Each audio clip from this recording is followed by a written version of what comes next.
ಕರ್ನಾಟಕದ ಕಾಂಗ್ರೆಸ್ ಸರ್ಕಾರ ಹೋದಲ್ಲಿ ಬಂದಲ್ಲಿ ಅವ್ರು ಮಾತನಾಡೋದು ಒಂದೇ ವಿಷಯ.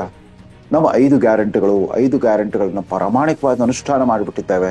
ಅನುಷ್ಠಾನಗೊಳಿಸ್ತಾ ಹೊರಟಿರೋ ಈ ಗ್ಯಾರಂಟಿ ಯೋಜನೆಗಳು ಮುಂದೆ ಸರ್ಕಾರವನ್ನು ಎಲ್ಲಿಗೆ ತಂದು ನಿಲ್ಲಿಸಬಹುದು ಅನ್ನೋದಕ್ಕೆ ಈ ಬ್ರಿಟನ್ನಿನ ಕುಸಿದು ಹೋಗ್ತಾ ಇರೋ ಆ ಆರೋಗ್ಯ ವ್ಯವಸ್ಥೆಯೇ ಒಂದು ಜ್ವಲಂತ ನಿದರ್ಶನ.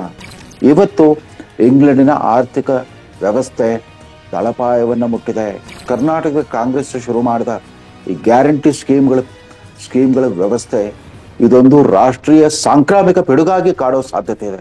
ಇಡೀ ರಾಷ್ಟ್ರದ ಪ್ರಚಲಿತ ಆರ್ಥಿಕ ಚಿಂತನೆಯನ್ನೇ ಛಿದ್ರ ಮಾಡಿಬಿಟ್ಟಿದೆ ಈ ಗ್ಯಾರಂಟಿ ಸ್ಕೀಮ್ಗಳ ಈ ಪೈಪೋಟಿ.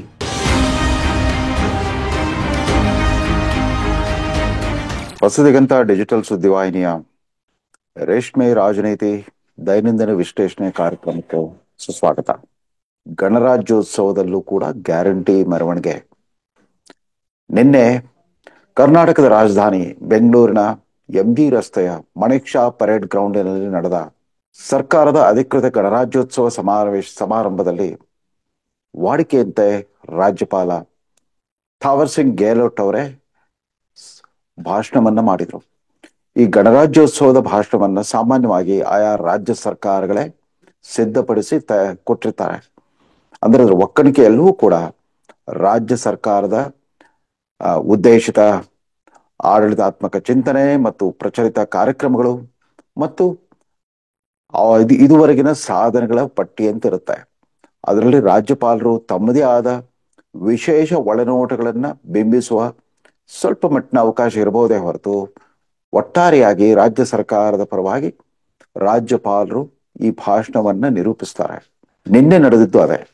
ಆದ್ರೆ ಯಥಾ ಪ್ರಕಾರ 2023ರಿಂದ ಸತತವಾಗಿ ಕರ್ನಾಟಕದ ಕಾಂಗ್ರೆಸ್ ಸರ್ಕಾರ ಹೋದಲ್ಲಿ ಬಂದಲ್ಲಿ ಅವ್ರು ಮಾತನಾಡೋದು ಒಂದೇ ವಿಷಯ. ನಮ್ಮ 5 ಗ್ಯಾರಂಟಿಗಳನ್ನ ಪ್ರಾಮಾಣಿಕವಾಗಿ ಅನುಷ್ಠಾನ ಮಾಡಿಬಿಟ್ಟಿದ್ದೇವೆ, ಕರ್ನಾಟಕದ ಬಡವರ ಉದ್ಧಾರ ಮಾಡಿಬಿಟ್ಟಿದ್ದೇವೆ ಅನ್ನೋದನ್ನ. ಈ 5 ಗ್ಯಾರಂಟಿಗಳ ಪ್ರಭಾವ ರಾಷ್ಟ್ರ ಮಟ್ಟಿಗೆ ವ್ಯಾಪಿಸಿರೋದು ಒಂಥರ ಇವರ ಕಿರೀಟಕ್ಕೆ ಗರಿ ಮೂಡಿಸಿದಂತಾಗ್ಬಿಟ್ಟಿದೆ.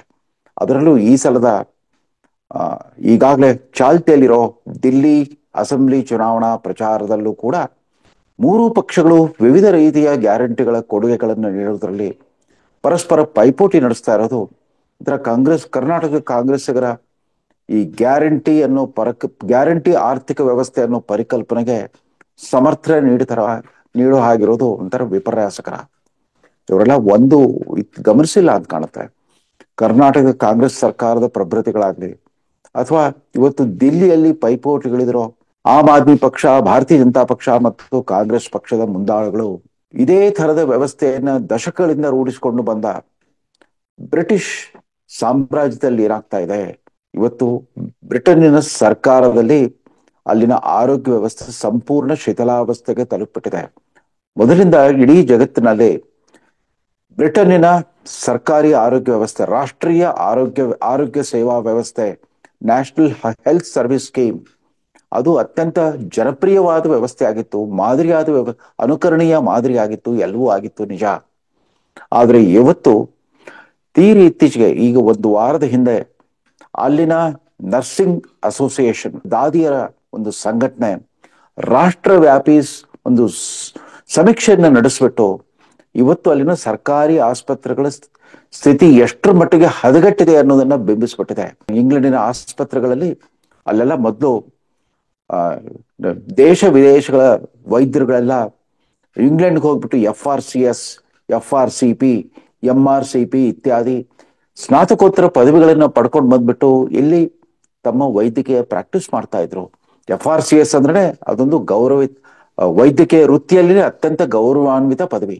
FRCP, MRCP ಇತ್ಯಾದಿಗಳು, MRCOG ಇತ್ಯಾದಿಗಳಿದೆ.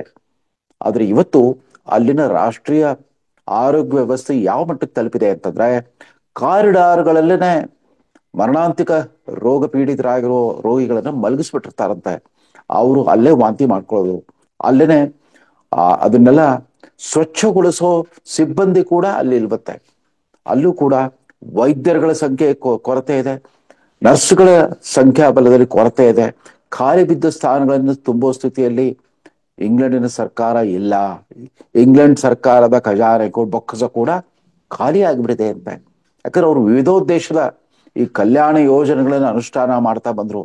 ಕನ್ಸರ್ವೇಟಿವ್ ಪಕ್ಷ ಮತ್ತು ಲೇಬರ್ ಪಕ್ಷಗಳು ಎರಡರ ನಡುವಿನ ಈ ಅಧಿಕಾರದ ಪೈಪೋಟಿ ಏನಿದೆ, ಇದರ ಪರಿಣಾಮವಾಗಿ ಚುನಾವಣೆ ಹತ್ತಿರವಾದಾಗಲೆಲ್ಲ ಈ ಜನಕಲ್ಯಾಣ ಯೋಜನೆ, ಮುಫತ್ತಾಗಿ ಕೊಡೋ ಯೋಜನೆಗಳನ್ನ ಘೋಷಣೆ ಮಾಡಿ ಮಾಡಿ ಮಾಡಿ ಇವತ್ತು ಇಂಗ್ಲೆಂಡಿನ ಆರ್ಥಿಕ ವ್ಯವಸ್ಥೆ ತಳಪಾಯವನ್ನ ಮುಟ್ಟಿದೆ. ಇದು ಸಿದ್ದರಾಮಯ್ಯನವ್ರಿಗಾಗ್ಲಿ, ಅವರ ಆರೋಗ್ಯ ಸಚಿವ ದಿನೇಶ್ ಗುಂಡೂರಾಯರ್ಗಾಗ್ಲಿ, ಸಾರಿಗೆ ಸಚಿವ ರಾಮಲಿಂಗಾರೆಡ್ಡಿ ಅವ್ರಿಗಾಗ್ಲಿ ಮತ್ತು ನೀರಾವರಿ ಸಚಿವ ಡಿ ಕೆ ಶಿವಕುಮಾರ್ ಅವ್ರಿಗಾಗ್ಲಿ ಈಗಾಗಲೇ ಮನವರಿಕೆ ಆಗ್ತಾ ಬರ್ತಾ ಇರಬಹುದು. ತಾವು ಚುನಾವಣೆ ಗೆದ್ದ ಮೇಲೆ ಸ್ಥಾನ ಭದ್ರತೆಗೋಸ್ಕರ ಅನುಷ್ಠಾನಗೊಳಿಸ್ತಾ ಹೊರಟಿರೋ ಈ ಗ್ಯಾರಂಟಿ ಯೋಜನೆಗಳು ಮುಂದೆ ಸರ್ಕಾರವನ್ನ ಎಲ್ಲಿಗೆ ತಂದು ನಿಲ್ಲಿಸಬಹುದು ಅನ್ನೋದಕ್ಕೆ ಈ ಬ್ರಿಟನ್ನಿನ ಕುಸಿದು ಹೋಗ್ತಾ ಇರೋ ಆರೋಗ್ಯ ವ್ಯವಸ್ಥೆಯೇ ಒಂದು ಜ್ವಲಂತ ನಿದರ್ಶನ. ಆಮ್ ಆದ್ಮಿ ಪಕ್ಷ ದಿಲ್ಲಿಯಲ್ಲಿ ಮಾಡಿದ್ದು ಅದೇ. ಅವರು ಉಚಿತವಾಗಿ ನೀರು ಪೂರೈಕೆ, ನೀರು ಸರಬರಾಜು ಉಚಿತವಾಗಿ, ವಿದ್ಯುತ್ ಸರಬರಾಜು ಉಚಿತವಾಗಿ, ಸಾರಿಗೆ ವ್ಯವಸ್ಥೆ, ಮೆಟ್ರೋ ಮತ್ತು ಬಸ್ಗಳಲ್ಲಿ ಉಚಿತ ಪ್ರಯಾಣ ಇತ್ಯಾದಿಗಳನ್ನ ಕೊಡ್ತಾ ಬಂದ್ರು. ಅದರ ಜೊತೆಗೆ ಕರ್ನಾಟಕವನ್ನ ಅನುಕರಿಸಲಿಕ್ಕೆ ಹೋಗ್ಬಿಟ್ಟು ಅವರು ಕೂಡ ನಗದು ಹಣ ಪಾವತಿಯನ್ನು ಘೋಷಣೆ ಮಾಡ್ಬಿಟ್ಟಿದ್ದಾರೆ. ಇಲ್ಲಿವರೆಗೂ ಸುಮ್ಮನಿದ್ದ ಮತ್ತು ಇತರ ಪಕ್ಷಗಳ ಈ ಗ್ಯಾರಂಟಿ ಸ್ಕೀಮ್ಗಳನ್ನ ರೇವಡಿ ಅಂತ ಲೇವಡಿ ಮಾಡ್ತಾ ಇದ್ದ ಭಾರತೀಯ ಜನತಾ ಪಕ್ಷ ಕೂಡ ಅದೇ ಒಂದು ಆಮಿಷಕ್ಕೆ, ಪ್ರಲೋಭನೆಗೆ ಬಲಿಯಾದಂತೆ ಕಾಣ್ತಾ ಇದೆ. ಭಾರತೀಯ ಜನತಾ ಪಕ್ಷ ಕೂಡ ದಿಲ್ಲಿ ಚುನಾವಣೆಯಲ್ಲಿ 2,100 ರೂಪಾಯಿ, 2,500 ರೂಪಾಯಿ ಇತ್ಯಾದಿ ನಗದು ಹಣ ಪಾವತಿಯ ವಚನಗಳನ್ನ ನೀಡ್ತಾ, ಆಶ್ವಾಸಗಳನ್ನ ಕೊಡ್ತಾ ಬರ್ತಾ ಇದೆ. ಇದು ಭಾರತದ 21ನೇ ಶತಮಾನದ ಭಾರತದಲ್ಲಿ ಒಂದು ಆರ್ಥಿಕ ಹಿಂಜರಿತಕ್ಕೆ ಕಾರಣವಾಗಬಹುದು. ಯಾಕಂದ್ರೆ ಈಗ 34 ವರ್ಷಗಳ ಹಿಂದೆ ಅನುಷ್ಠಾನಗೊಂಡ ಜಾಗತೀಕರಣದ ಆರ್ಥಿಕ ವ್ಯವಸ್ಥೆಯಲ್ಲಿ ಎಲ್ಲಿ ಉತ್ಪಾದನಾ ಚಟುವಟಿಕೆ ಇರುತ್ತೋ, ಎಲ್ಲಿ ಉದ್ಯೋಗ ನಿರ್ಮಾಣದ ಒಂದು ಸಂಚಲನವಿರುತ್ತೋ ಅಲ್ಲಿ ಮಾತ್ರ ಸರ್ಕಾರ ಪಾಲ್ಗೊಳ್ತಾ ಇತ್ತು, ಬಂಡವಾಳ ಹೂಡಿಕೆಗೆ ಉತ್ತೇಜನ ನೀಡ್ತಾ ಬರ್ತಾ ಇತ್ತು.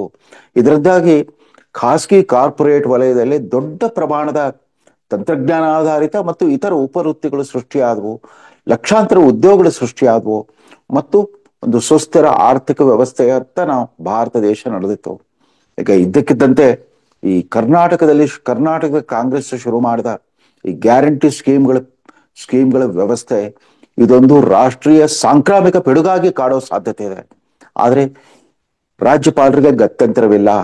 ರಾಜ್ಯ ಸರ್ಕಾರ ಬರೆದುಕೊಟ್ಟ ಭಾಷಣವನ್ನು ಅವರು ಓದಬೇಕು ಅಥವಾ ನೆರೆಯ ತಮಿಳುನಾಡಿನ ರಾಜ್ಯಪಾಲರ ತರ ಆ ಭಾಷಣದ ಕೆಲವು ಸಾಲುಗಳನ್ನ, ಕೆಲವು ವಾಕ್ಯಗಳನ್ನ, ಕೆಲವು ಪ್ಯಾರಾಗಳನ್ನ ಓದ್ದನೆ ಅಲ್ಲಿಂದ ಹೊರಟು ಹೋಗ್ಬೇಕಾಗತ್ತೆ. ದೊಡ್ಡ ಮುಜುಗರವನ್ನ ಸೃಷ್ಟಿ ಮಾಡ್ಬೇಕಾಗತ್ತೆ.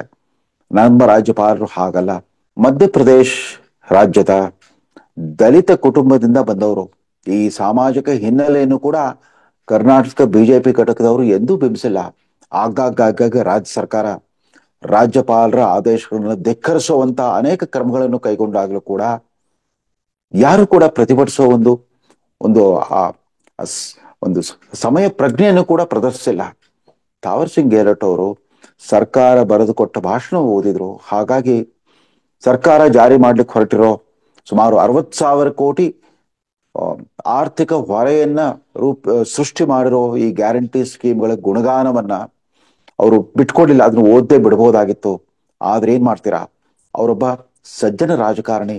ರಾಜ್ಯ ಸರ್ಕಾರಕ್ಕೆ ಇಂಥ ವಿಶೇಷ ಸಮಾರಂಭದಲ್ಲಿ, ಒಂದು ರಾಷ್ಟ್ರೀಯ ಹಬ್ಬದ ಆಚರಣೆ ನಡೆದಿರುವಾಗ ಮುಜುಗರ ಮಾಡುವಂತ ಸಣ್ಣತನ ಅವ್ರಿಗಿಲ್ಲ. ಅವರ ಔದಾರ್ಯ ಮತ್ತು ಧೀಮಂತಿಕೆಯನ್ನ ದುರ್ಬಳಕೆ ಮಾಡ್ಕೊಳ್ತಿರೋ ರಾಜ್ಯ ಸರ್ಕಾರ ಇದುವರೆಗೂ ಕೇವಲ ಚುನಾವಣಾ ಪ್ರಚಾರ ಭಾಷಣಗಳಲ್ಲಿ ಮತ್ತು ರಾಜ್ಯ ವಿಧಾನಮಂಡಲದ ಅಧಿವೇಶನದಲ್ಲಿ ಪದೇ ಪದೇ ಗ್ಯಾರಂಟಿ ಸ್ಕೀಮ್ಗಳನ್ನ ಬಿಟ್ರೆ ಹೊಸ ಯಾವುದೇ ಸಾಧನೆ ಆಗ್ಲಿ, ಹೊಸ ರಾಜಕೀಯ ಚಿಂತನೆ ಆಗ್ಲಿ ಇಲ್ವೇ ಇಲ್ಲ.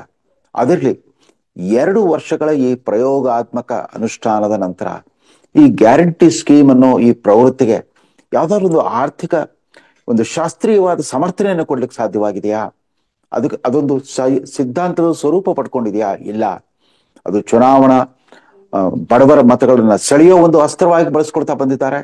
ತದನಂತರ ಗೆದ್ದು ಬಂದು ಅಧಿಕಾರ ಇಟ್ಕೊಂಡ ಮೇಲೆ ಅಧಿಕಾರವನ್ನ ಭದ್ರಪಡಿಸ್ಕೊಳ್ಳೋ ಒಂದು ಸಾಧನವನ್ನಾಗಿ ಬಳಸ್ಕೊಳ್ತಾ ಇದ್ದಾರೆ ಹೊರತು ಉಳಿದಂತೆ ಈ ಹೆಚ್ಚುವರಿ ಆರ್ಥಿಕ ಹೊರೆಯ ಪರಿಣಾಮವಾಗಿ ರಾಜ್ಯದ ಸಾರಿಗೆ ನಿಗಮಗಳ ಗತಿ ಏನಾಗ್ತಾ ಇದೆ, ವಿದ್ಯುತ್ ನಿಗಮಗಳ ಗತಿ ಏನಾಗ್ತಾ ಇದೆ, ಇಲ್ಲಿನ ಸರ್ಕಾರಿ ಶಾಲೆಗಳು ಮತ್ತು ಆಸ್ಪತ್ರೆಗಳ ಸ್ಥಿತಿಗತಿಗಳು ಏನಾಗ್ತಾ ಇದೆ, ಇಲ್ಲಿನ ರಸ್ತೆ ಸೇತುವೆಗಳ ನಿರಂತರವಾದ ಉಸ್ತುವಾರಿಯ ಗತಿ ಏನಾಗ್ತಾ ಇದೆ, ಇದು ಯಾರು ಯೋಚನೆ ಮಾಡ್ತಾ ಇಲ್ಲ. ಇವತ್ತು ದಿಲ್ಲಿ ಅಸೆಂಬ್ಲಿ ಚುನಾವಣೆಯಲ್ಲೂ ಕೂಡ ಮೂರು ಪಕ್ಷಗಳ ನಡೆದಿರುವಂತಹ ಈ ಗ್ಯಾರಂಟಿ ಯೋಜನೆಗಳ ಈ ಅಗಾಧವಾದ ಪೈಪೋಟಿ ಏನಿದೆ, ನಮ್ಮ ರಾಷ್ಟ್ರವನ್ನು ಕೂಡ ಇವತ್ತು ಬ್ರಿಟನ್ನಿನ ಆರೋಗ್ಯ ವ್ಯವಸ್ಥೆ ಯಾವ ರೀತಿ ಕುಸಿತ ಕಂಡಿದೆಯೋ ಅದೇ ಸ್ಥಿತಿಗೆ ಕೊಂಡೊಯ್ದ್ರು ಕೂಡ ಆಶ್ಚರ್ಯ ಪಡಬೇಕಾಗಿಲ್ಲ. ಮತ್ತೊಮ್ಮೆ ನೆನಪಿಸ್ತೇನೆ, ಈ ತರದ ಉಚಿತ ಸವಲತ್ತುಗಳ ವಿತರಣೆ, ಅದರಲ್ಲೂ ಕೂಡ ನಗದು ಹಣ ವರ್ಗಾವಣೆಯ ಈ ಸಿದ್ಧಾಂತವನ್ನು ಪ್ರತಿಪಾದಿಸಿತ್ತು ಪ್ರಣಬ್ ಬರ್ದಾನ್ ಅನ್ನೋ ಒಬ್ಬ ಅಮೆರಿಕದ ಕ್ಯಾಲಿಫೋರ್ನಿಯಾ ಯೂನಿವರ್ಸಿಟಿಯ ಕ್ಯಾಂಪಸ್ನ ಒಬ್ಬ ಅರ್ಥಶಾಸ್ತ್ರಜ್ಞ, ಭಾರತೀಯ ಮೂಲದ ಅರ್ಥಶಾಸ್ತ್ರಜ್ಞ. ಅವರು 2012ರಲ್ಲಿ ಈ ರೀತಿ ಬೇಸಿಕ್ ಮಿನಿಮಮ್ ಇನ್ಕಮ್ ಅನ್ನೋ ಒಂದು ಸಿದ್ಧಾಂತವನ್ನು ಅವರು ಪ್ರಕಟಿಸಿದ್ರು. ಅದೇನು ಅಂತಂದ್ರೆ, ಅವರು ಶ್ರೀಮಂತರಲ್ಲಿ ಬಡವರಲ್ಲಿ ಎಲ್ರಿಗೂ ಕೂಡ ತಿಂಗಳಿಗೆ ಇಷ್ಟಿಷ್ಟು ಅಂತ ನಗದು ಹಣವನ್ನು ವರ್ಗಾವಣೆ ಮಾಡ್ತಾ ಇದ್ರೆ ಅವರ ಕುಟುಂಬಕ್ಕೆ ಆರ್ಥಿಕ ಸ್ಥಿರತೆ ಬರುತ್ತೆ, ಸರ್ಕಾರದ ಬಗ್ಗೆ ಭರವಸೆ ಮೂಡುತ್ತೆ ಅನ್ನೋ ಒಂದು ಸಿದ್ಧಾಂತವನ್ನ ಪ್ರತಿಪಾದಿಸಿದ್ರು. ಇದನ್ನೇ 2019 ಲೋಕಸಭಾ ಚುನಾವಣೆಯಲ್ಲಿ ಅವತ್ತಿನ ಕಾಂಗ್ರೆಸ್ನ ಪ್ರಧಾನಮಂತ್ರಿ ಅಭ್ಯರ್ಥಿ ರಾಹುಲ್ ಗಾಂಧಿಯವರು ನ್ಯಾಯ ನ್ಯಾಯ ನ್ಯಾಯ ಅಂತ ಪ್ರತಿಪಾದಿಸ್ತಾ ಬಂದ್ರು. ಆದ್ರೆ ಆ ಆಲೋಚನೆಗೆ ಅವತ್ತು ಬೆಂಬಲ ಸಿಕ್ಕಿರಲಿಲ್ಲ, ಅನುಮೋದನೆ ಸಿಕ್ಕಿರಲಿಲ್ಲ. ಆದ್ರೆ ಯಾವಾಗ 2023ರ ಅಸೆಂಬ್ಲಿ ಚುನಾವಣೆಗಳಲ್ಲಿ ಕರ್ನಾಟಕ ಮತ್ತು ತೆಲಂಗಾಣದಲ್ಲಿ ಕಾಂಗ್ರೆಸ್ಗೆ ಜಯ ಸಿಕ್ತು, ಇಡೀ ರಾಷ್ಟ್ರದ ಪ್ರಚಲಿತ ಆರ್ಥಿಕ ಚಿಂತನೆಯನ್ನೇ ಛಿದ್ರ ಮಾಡಿಬಿಟ್ಟಿದೆ ಈ ಗ್ಯಾರಂಟಿ ಸ್ಕೀಮ್ಗಳ ಈ ಪೈಪೋಟಿ. ರಾಜ್ಯಪಾಲರು ತಮಿಳುನಾಡಿನ ರಾಜ್ಯಪಾಲರಂತೆ ಸರ್ಕಾರ ಬರೆದುಕೊಟ್ಟ ಭಾಷಣವನ್ನ ಧಿಕ್ಕರಿಸ್ತೇನೆ ಆವತ್ತಿನ ಸಮಾರಂಭದ ಶಿಷ್ಟಾಚಾರ ಪಾಲನೆ ಮಾಡಿದ್ದಾರೆ ನಿಜ, ಅದು ಅವರ ದೊಡ್ಡ ಮನಸ್ಸು ಮತ್ತು ಧೀಮಂತಿಕೆ. ಆದರೆ ಸರ್ಕಾರ ಇದೇ ರೀತಿ ರಾಜ್ಯಪಾಲರ ಹುದ್ದೆಯನ್ನು ದುರ್ಬಳಕೆ ಮಾಡೋದು ತಪ್ಪು. ತಾನೇ ಅವರ ಕುಲಾಧಿಪತಿಯ ಅಧಿಕಾರವನ್ನೇ ಕಿತ್ಕೊಂಡ್ಬಿಟ್ಟು ಅವಮಾನಿಸಿದ್ರೆ. ಗದಗಿನ ಗ್ರಾಮೀಣಾಭಿವೃದ್ಧಿ ಮತ್ತು ಪಂಚಾಯತ್ ರಾಜ್ ವಿಶ್ವವಿದ್ಯಾಲಯದ ಕುಲಾಧಿಪತಿ ಹುದ್ದೆಯಿಂದ ರಾಜ್ಯಪಾಲರನ್ನ ತೆಗೆದುಹಾಕಿದರೆ, ತನ್ಮೂಲಕ ಒಬ್ಬ ದಲಿತ ರಾಜ್ಯಪಾಲರನ್ನ ನೀವು ಅವಮಾನಿಸ್ತಾ ಇದ್ರನ್ನು ಮರ್ತು ಬಿಟ್ಟಿದ್ದೀರಿ.